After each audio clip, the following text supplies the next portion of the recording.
Hello, second graders. I'm really excited about our lesson today. So as you know, we've been working on our narrative writing pieces, and we've already talked about a few things. If you remember to what we talked about last week, we talked about the theme of narrative writing, what the theme of our story will be, and how it's really important to focus on the main idea, the lesson that we want to teach, the important things that we want to talk about in our writing. So keeping that in mind, we're also going to tie in some character development today. So what I want you guys to be focusing on is how you can really dig deep into who your main character is and some of your other characters that might be in your story, and how you can express the traits that are a part of your character. So to start off our lesson, I want to talk to you guys about two really important things. So the first important thing that I want you to know is that characters have internal traits. So an internal trait is the traits of a character that are their emotions, their feelings, the things that they might do that you might not be able to see but that are a part of them. So for an example, if a character is really goofy, that would be an internal character trait. So the second thing that is really important to talk about is external traits. So an external character trait is the opposite of internal. It's the things that you can see about your character. So for example, if we were talking about Alexander from Alexander and the Terrible, Horrible, No Good, Very Bad Day, we might say that he has crazy red hair. That would be an external character trait.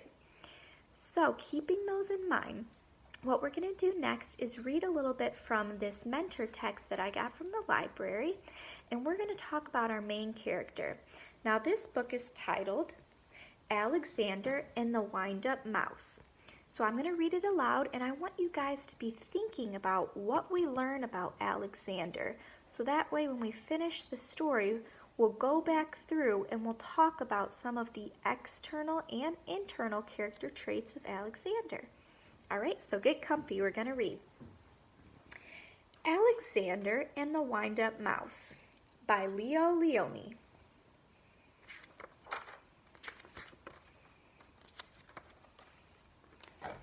Help, help, a mouse! There was a scream, then a crash. Cups, saucers, and spoons were flying in all directions. Alexander ran for his hole as fast as his little legs would carry him.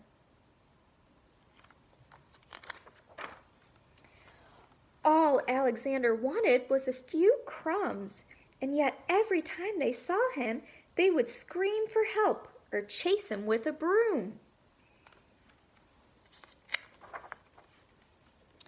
One day, when there was no one in the house, Alexander heard a squeak in Annie's room. He sneaked in, and what did he see? Another mouse. But not an ordinary mouse like himself. Instead of legs, it had two little wheels, and on its back there was a key. "Who are you?" said Alexander.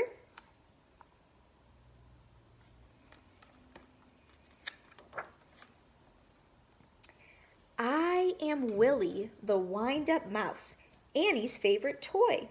They wind me to make me run around in circles. They cuddle me, and at night I sleep on a soft white pillow between the doll and a woolly teddy bear. Everyone loves me." "They don't care much for me," said Alexander sadly. But he was happy to have found a friend. "Let's go to the kitchen and look for crumbs," he said. "Oh, I can't," said Willie. "I can only move when they wind me. But I don't mind. Everybody loves me." So I want to pause and talk to you guys. We already have met two characters. We've met Alexander the mouse, and we've met the wind-up mouse. So I noticed that there was some internal traits and some external traits already that we've seen.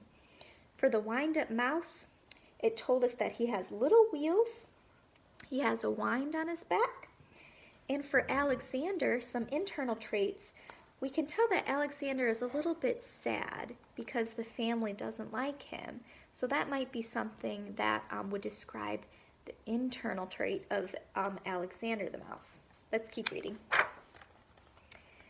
Alexander, too, came to love Willie. He went to visit him wherever he could. He told him of his adventures with brooms, flying saucers, and mouse traps. Willie talked about the penguin, the woolly bear, and mostly about Annie. The two friends spent many happy hours together. But when he was alone in the dark of his hideout, Alexander thought of Willie with envy. "Ah," he sighed, "why can't I be a wind-up mouse like Willie and be cuddled and loved?"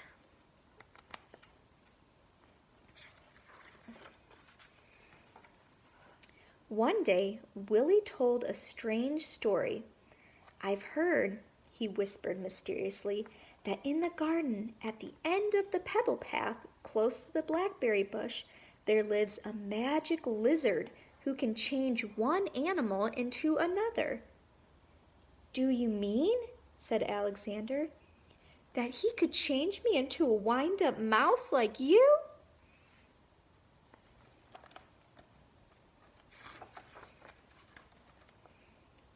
That very afternoon, Alexander went into the garden and ran to the end of the path. "Lizard, lizard," he whispered, and suddenly there stood before him, full of the colors of flowers and butterflies, a large lizard. "Is it true that you could change me into a wind-up mouse?" asked Alexander in a quivering voice. "When the moon is round," said the lizard, "bring me a purple pebble."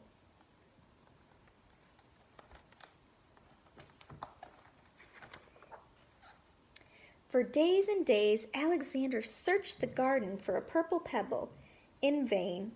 He found yellow pebbles and blue pebbles and green pebbles, but not one tiny purple pebble.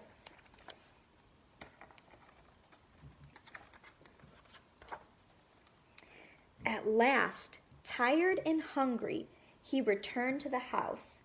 In a corner of the pantry, he saw a box full of old toys, and there, between blocks and broken dolls, was Willie. "What happened?" asked Alexander, surprised. Willie told him a sad story. It had been Annie's birthday. There had been a party and everyone had brought a gift. The next day, Willie sighed, many of the old toys were dumped in this box. We will all be thrown away. Alexander was almost in tears. Poor, poor Willie, he thought. But then suddenly something caught his eye. Could it be? Yes, it was. It was a little purple pebble.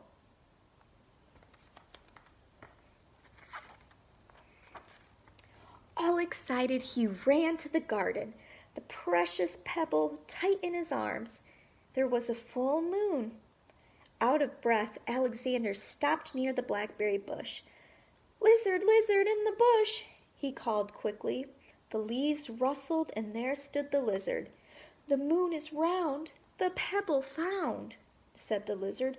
"Who or what do you wish to be?" "I want to be—" Alexander stopped. Then suddenly he said, "Lizard, lizard, could you change Willie into a mouse like me?"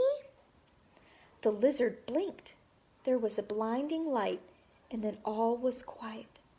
The purple pebble was gone. Alexander ran back to the house as fast as he could.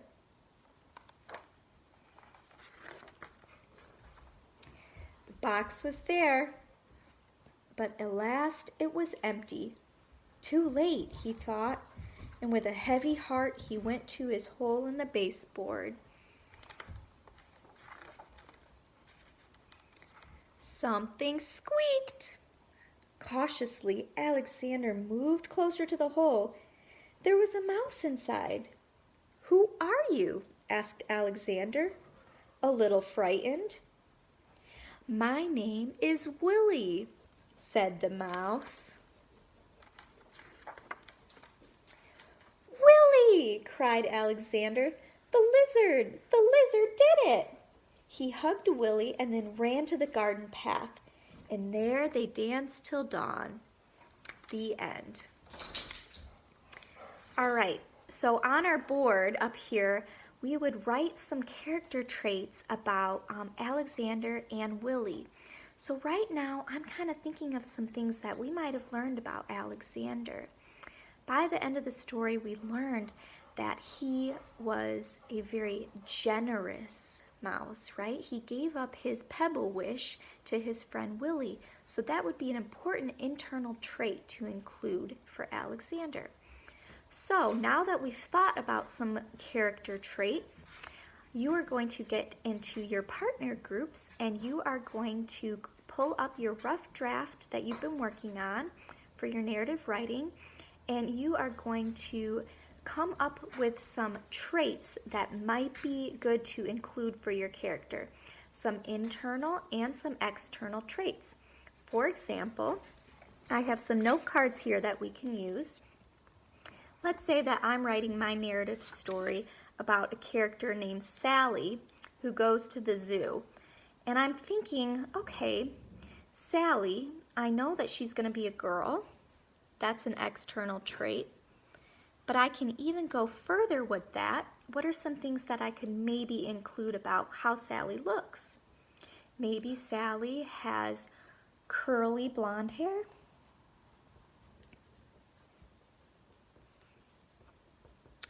Maybe Sally has green eyes. That would be another external trait. I also want to think about some internal traits that Sally might have. If I know that she's going to the zoo, maybe she's excited. That's a big word that we can use to describe how she might be feeling inside. Maybe Sally is nervous to see some of the animals. Nervous is another internal trait that we can use to describe her. So I want you to go ahead and get out your Writer's Workshop notebooks with your partner and go ahead and create a list of some internal and external traits.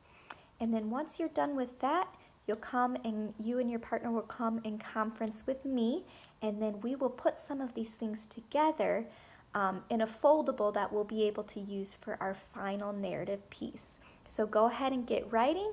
If you need any help or if you want to look at our Alexander and the Wind-Up Mouse again, or if you have some confusion between internal and external traits, please come up and ask me.